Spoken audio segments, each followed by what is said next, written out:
Thank you for joining me on this 10-part journey of storytelling, spectacle, and the politics of persuasion. Episode 1, Crafting Power, explores how Rome staged belief into empire. Do the echoes of the past still shape the world around us? Let's dive in. We tend to think of propaganda as modern, wrapped in hashtags, echo chambers, and algorithms. But Rome was perfecting it long before broadcast towers or press offices. The Roman Empire grew to dominate much of the known world, and did so not just with armies, but with ideas. Crafted ideas. Repeated ideas. Embedded in buildings, coinage, rituals, even family trees. They didn't have Wi-Fi, but they had marble, myth, and memory. And somehow, it was enough. We live in an age of constant messaging. But what if the most effective propaganda didn't shout at all, just whispered the same story until it felt like truth? Julius Caesar understood that power wasn't just taken. It was narrated. While campaigning in Gaul, he didn't wait for Rome to tell his story. He wrote his own Commentari de Bello Gallico. He wrote it in the third person. Calm. Strategic. Like he was already part of history. He cast himself as decisive, rational, and merciful. Not lies, just careful selection. PR with a gladius. Octavian, later Augustus, sharpened this into empire building. After Caesar's death and civil war, he emerged not with a crown, but a message: Rome needs peace. I bring peace. He didn't dismantle the Republic after Caesar. He restored it with himself at the helm. And when power wears the language of rescue, do the citizens question it, or do they thank it? Today, leaders rarely walk into a room and declare power. They let the message arrive first, shaped, focused, stress-tested. A slogan. A story that tells itself. Rome did it in marble. We do it in pixels. But the technique, that is very ancient indeed. Take currency as an example. It tells you what a civilization values. In Rome's case, it also told you who to trust. Roman coins were the empire's daily broadcast. Minted with the emperor's portrait on one side, and his victories or values on the other.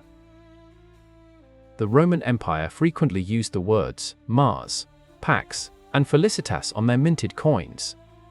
Mars, the god of war, represented prowess in war, but he was also an agricultural guardian. Pax meant peace. This depicted stability, and gave a calm message to Rome's citizenry.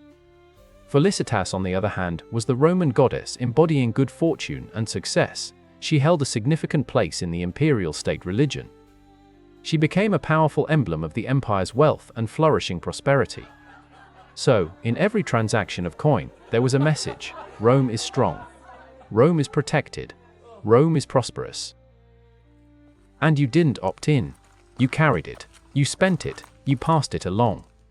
If every time you touched money, it reinforced one leader's story, how long before the message became invisible? We don't use silver denarii, but we do transact in symbols, logos, icons, phrases that repeat until they settle beneath awareness. Rome minted belief, not with speeches, with change. By the time Augustus rose, Rome was broken. Generals had marched on the Senate. Factions fought in the streets. Julius Caesar's assassination hadn't saved the Republic. It had shattered what was left.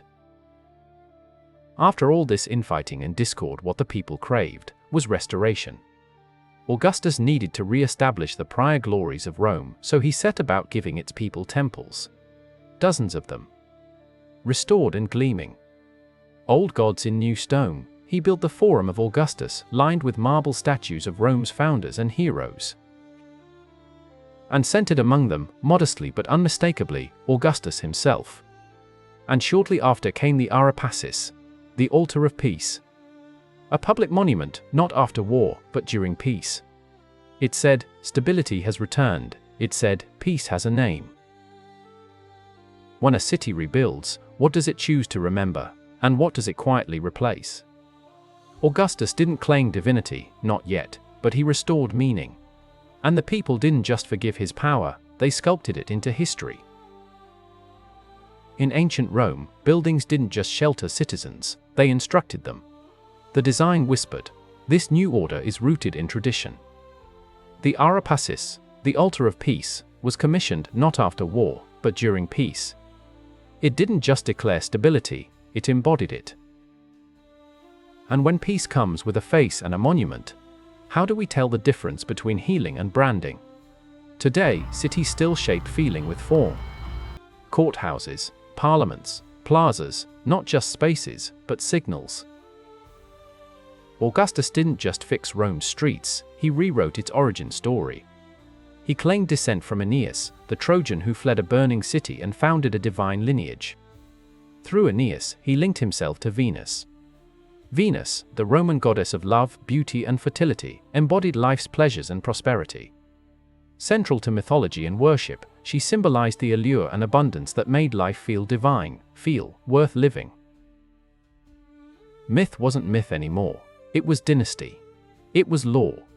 The old republican virtues, simplicity, shared power, were replaced with celestial inheritance. When leadership becomes legacy, and legacy becomes destiny, what room is left for question or choice? We still see this in national founding stories. Every society curates its past to validate its present. Rome just turned it into doctrine. One of Augustus's most clever strategies, he kept the Senate. Laws were still passed, votes were still cast. But behind the rituals, power had been re-scripted. Augustus called himself princeps, first among equals. It sounded modest. It meant control. He held the army, the treasury, the priesthood. The institutions remained, but their meaning hollowed. So what can today's society take from the story of Augustus? When institutions begin to perform power rather than exercise it, are we watching governance or theater? In modern times, the forms remain too: debates, procedures, ceremonies. But how often do we ask, who's writing the cues? In Rome, religion didn't just belong to the private soul. In Roman society, it was baked into the public order. This meant emperors were worshipped. Their birthdays were festivals. Their names recited in temples alongside the gods. The line between divine and political blurred until it vanished. Priests weren't just guardians of belief, they were state officials. Sacrifice was civic duty. And when loyalty becomes sacred, how do you separate law from belief? Deifying emperors gave permanence to their power. You couldn't just question a ruler, you'd be questioning the cosmic order. Today, we may not build temples to leaders, but we do elevate values. We protect symbols.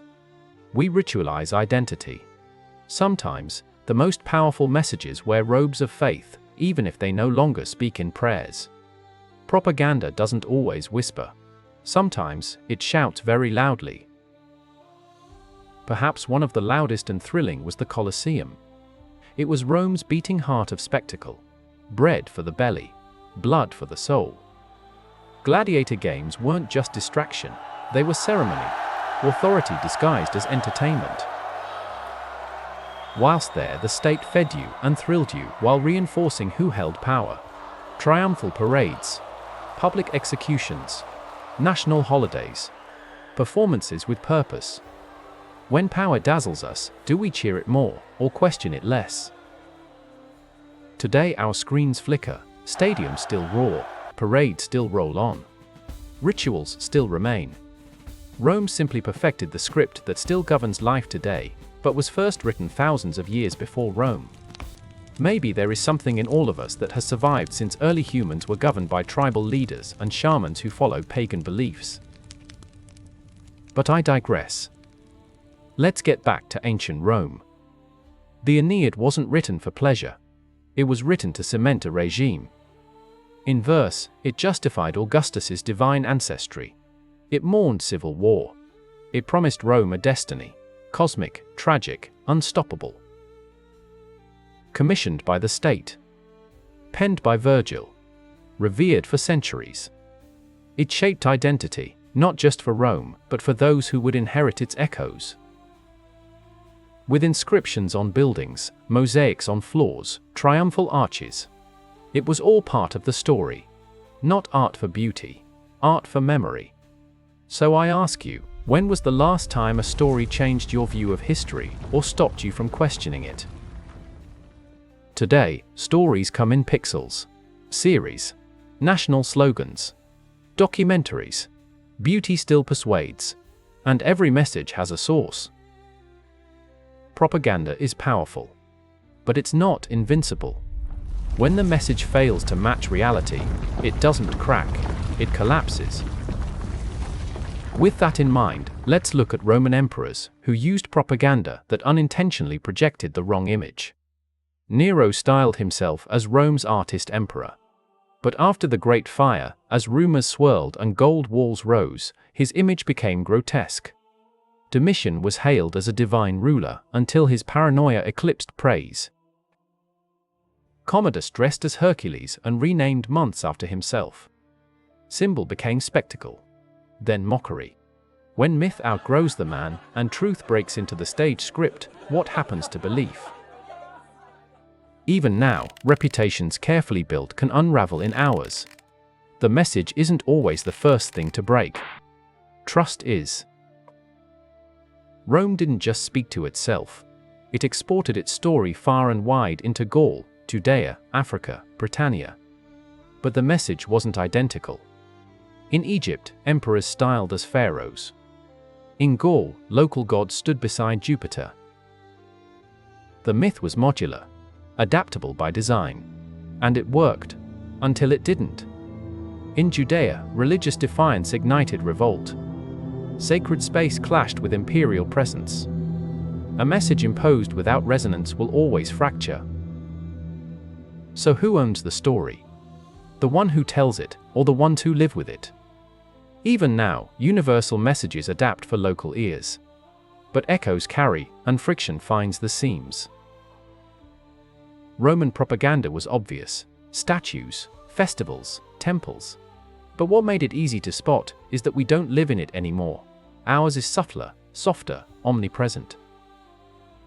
You may not kneel to an emperor, but stories still shape your loyalties, your fears, your hopes, repetition, familiar phrases, emotional symbols, curated memory. Do you know which stories shaped your worldview, or did they arrive before you even questioned them? That's not cynicism. That's awareness. The most effective messaging isn't always the loudest. It's the one that never has to introduce itself. The Roman Empire faded, but its architecture of influence endured. Its symbols outlasted its senators. Its methods passed silently through centuries. It lives not in armies, but in ideas. In how nations remember themselves. And perhaps most of all, in how they ask not just for loyalty, but for love. So maybe the question isn't whether propaganda still surrounds us. It's whether we've ever truly seen our lives without it. That's episode 1. I hope you enjoyed listening. I created this series to offer a deeper understanding of the world we live in. Civilization has come a long way since ancient times, but it's hard to argue that our core beliefs have shifted much at all since Rome's glory days. Next time, in episode 2, Signs of the Times, we'll explore how Rome turned astrology into authority. See you then.